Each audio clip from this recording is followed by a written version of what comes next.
بسم اللہ الرحمن الرحیم۔ صحیح بخاری حدیث نمبر 119۔ میں نے عرض کیا یا رسول اللہ، میں آپ صلی اللہ علیہ وآلہ وسلم سے بہت باتیں سنتا ہوں مگر بھول جاتا ہوں۔ آپ صلی اللہ علیہ وآلہ وسلم نے فرمایا اپنی چادر پھیلاؤ۔ میں نے اپنی چادر پھیلائی۔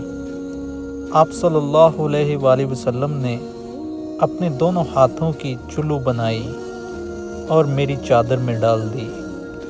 فرمایا کہ چادر کو لپیٹ لو۔ میں نے چادر کو اپنے بدن پر لپیٹ لیا، پھر اس کے بعد میں کوئی چیز نہیں بھولا۔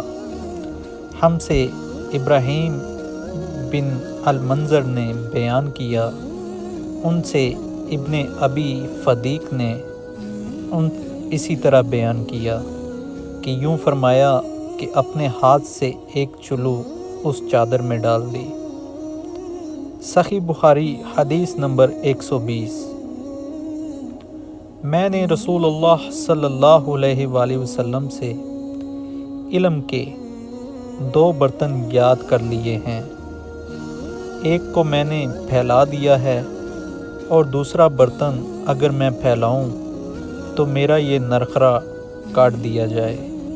امام بخاری رحمۃ اللہ علیہ نے فرمایا کہ بلوم مراد وہ نرخرا ہے جس سے کھانا اترتا ہے۔